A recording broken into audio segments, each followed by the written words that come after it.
जय झारखंड, जोहार झारखंड, जय हिंद, जय भारत, वंदे मातरम। राड़ माटी को होल जोहार। आशा करते हैं आप सभी ठीक होंगे, आप ठीक रहें उसकी कामना करते हैं।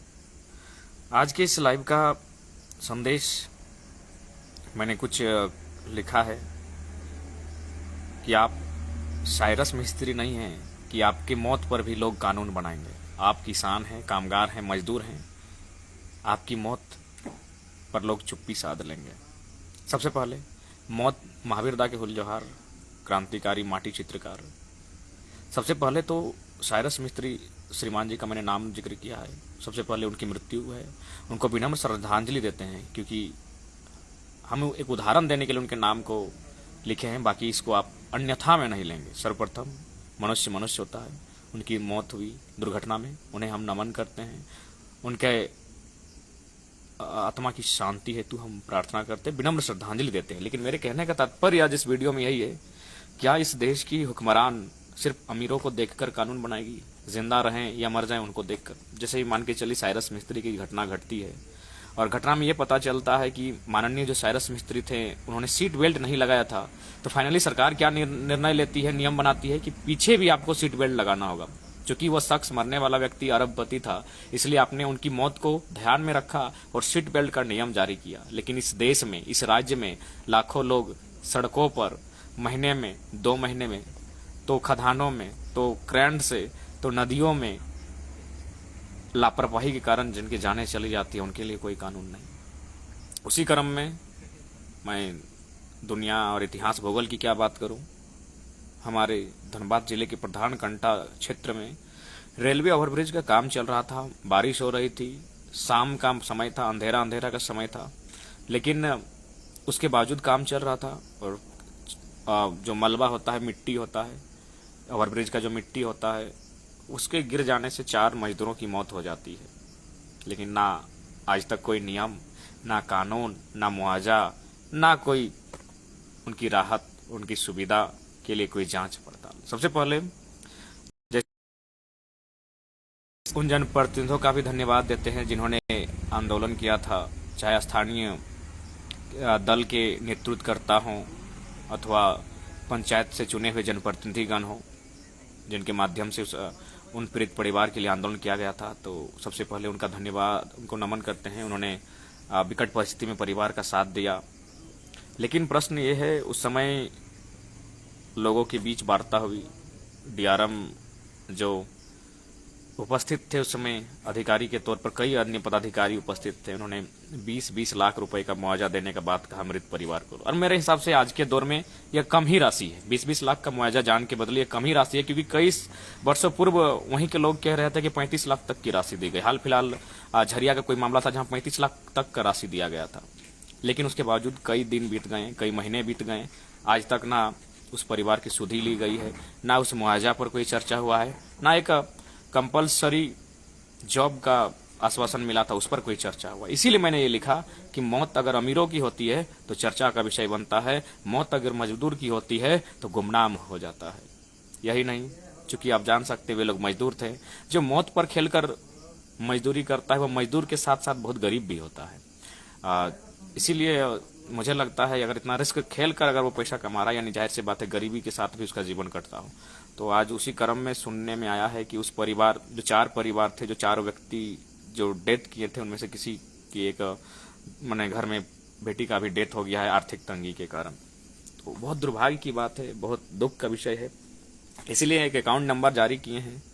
आप सभी से निवेदन होगा, सरकार क्या करती है, रेलवे का विभाग क्या करता है भविष्य में, वो अलग विषय है। उस पर भी स्थानीय जो लोग हैं वो निश्चय ही आने वाले भविष्य में बहुत सारे आंदोलन के माध्यम से उनके लिए प्रयास भी कर रहे हैं।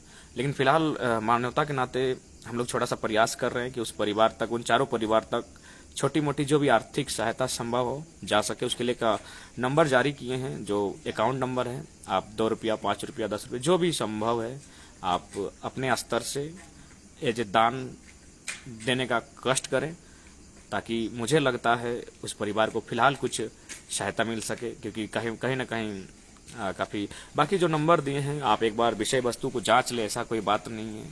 आप जांच लें, उस विषय पर अपना रिसर्च कर लें कि क्या है क्या नहीं है। बाकी हम यही संदेश देने के लिए आज लाइव आए हैं कि आखिर क्यों ऐसा नियम, गरीबों की मौत पर क्यों नहीं चर्चा।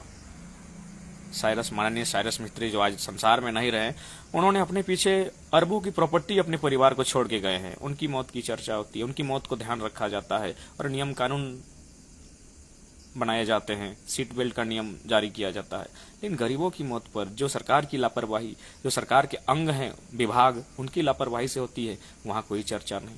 चासनाला का घटना याद आता है, 1975 का मामला पेपर में पढ़े थे, किस प्रकार 350 लोग खदान में समा गए। चंद मुट्ठी भर लोग लाभ कमाने के लिए मैंने इंसान को वस्तु समझते हैं। भले आप कुछ भी कीजिए, कि संविधान जहाँ to the people, for the people, by the people, जनता के लिए, जनता को, जनता के द्वारा, लेकिन हकीकत में लगता है कि कुछ लोगों के लिए, कुछ लोगों की जान और जिंदगी पशु के समान है, खिलौने के समान है। जब चाहे तोड़ ले, मड़ोड़ ले, फेंक दे, फुटबॉल की तरह उड़ा दे।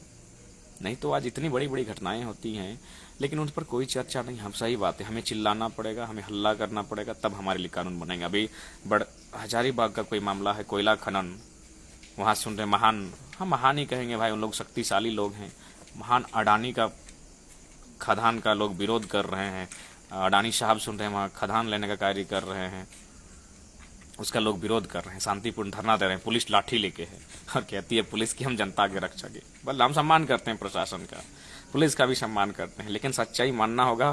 पुलिस प्रशासन जो होती है वो सरकार की होती है, कभी मत सोचिएगा वो जनता की होती है, क्योंकि सरकार जनता की नहीं होती है। सरकार किसकी होती है? जो सरकार को बनाती है। भले जनता वोट देकर उसे बनाती है, वास्तविक उसे जनता ही बनाती है, लेकिन पीछे से उसे पूंजीपति बनाते हैं जो पैसा देते हैं जनता को खरीदने के लिए। तो इस तथ्य को आपको समझना होगा। प्रशासन, पुलिस सरकार की होती है और सरकार पूंजीपतियों की होती है, क्योंकि पूंजीपति सरकार को बनाते हैं। अगर ऐसा नहीं होता तो आप एक भी अवसर ऐसा दिखाइए कि जो डीसी साहब चाहे एसपी साहब किसी उद्योगपति की आंख में आंख डालकर बोल हैं कि आप गलत कर रहे हैं। और कितना गांव दिखाएंगे जहां लोग आके लाठी डंडा से गांव वालों को उजाड़ के ले जाते हैं, मार डंडा मार लाठी, जब लोग गांव वाले विरोध करते हैं। तो भतुआ में एक मामला आया है, यहाँ भी 700 एकड़ जमीन चाहिए इनको। अरे भाई, मैंने पूरा झारखंड को सिर्फ उद्योग से भर देना है, झारखंड के लोग कहाँ जाएं, मर जाएं, बर्बाद हो जाएं, कोई मतलब नहीं। तो इसलिए आज विकट परिस्थिति में है हम लोग। इस परिस्थिति से हर घर से रांझा बहुत निकला, अब भगत सिंह निकले, चंद्रशेखर आजाद निकले, निर्मल बिरसा निकले, तभी कल्याण होगा। क्योंकि नहीं तो आप देख सकते हैं, आप किसी पार्टी के भक्त हो सकते, भगत हो सकते, और है भी हमारे बहुत सारे साथी प्रखंड अध्यक्ष लोग इतना बड़ा बड़ा भगत है कि एक पोस्ट झारखंड का 32 खतियान का समर्थन नहीं कर पाया क्योंकि उसको पार्टी का प्रेशर था।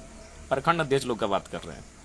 आज तक इधर बड़ा बड़ा लंबा लंबा बात लिखा लोग, लेकिन जब झारखंड का मुद्दा आया थर थर कांप उठा, चाहे जेएमएम का हो, बीजेपी का हो, या अन्य दल का जो लड़का लोग था। प्रखंड अध्यक्ष की बात करते, ठीक है, पार्टी की भक्ति भी अच्छी है, लेकिन कम से कम मानवता के नाते आपको इसको सोचना होगा कि सभी पार्टियां हैं, विशेषकर उन्हें पूंजीपति फाइनेंस करते हैं, अतः वह पूंजीपति की सरकार है, जनता की सरकार नहीं। इसलिए प्रशासन भी, इसमें प्रशासन और पुलिस का क्या दोष है? इसमें पुलिस और प्रशासन का, हाँ इंदुदा, बिल्कुल यही यथार्थ और यही सच्चाई आज देखने को मिल रही है। इसमें पुलिस प्रशासन का कोई दोष नहीं है, वो सरकार की है। सरकार, आप ही कहते हैं भाई कि आप सरकार के हैं, तो सरकार किसकी है? जिसकी सरकार है, पुलिस और प्रशासन उसकी है। तो सरकार है कुछ उद्योगपतियों की है, पुलिस प्रशासन उसकी है। आप अगर पूंजीपतियों का विरोध करते हैं, हजारों उदाहरण देंगे, पुलिस के लाश, जूता, डाठी, लंटा, माने गंदी गंदी गालियां देकर उठा के ले जाते हैं। लेकिन एक भी बात बताइए कि अगर हमने किसी उद्योगपति, किसी बड़े बिल्डर, किसी बड़े ठेकेदार के खिलाफ एफआईआर किया, पुलिस आंख दिखाई हो? कभी नहीं। तो इस सूरत और सीरत को बदलने के लिए अब उलगुलान की आवश्यकता होगी।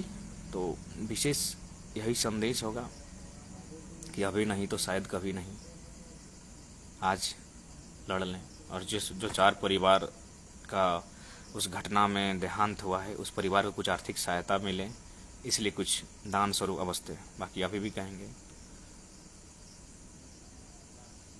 लड़ाई निर्णायक होनी चाहिए। और साथ ही एक छोटा संदेश कोडरमा के साथियों के लिए, हमारे राहुल यादव दा हैं। राहुल यादव जी, अगर आप लाइव में जुड़े हैं, महान राहुल यादव दा, तो कल आपके क्षेत्र में आ रहे हैं 2:30 बजे के आसपास, कोडरमा जिला, जयनगर प्रखंड, तिलखोरी गांव।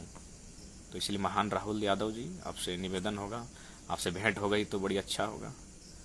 राहुल दादा, जरूर आंदोलन अभी लंबा चलेगा, बहुत सारे मुद्दे हैं जिन पर हम लोग आंदोलन करना है, लड़ना है और मर जाना है, कोई फर्क नहीं है, लेकिन कम से कम एहसास तब चलिए हम लोग लड़े थे, गुलामी को नहीं स्वीकार किए।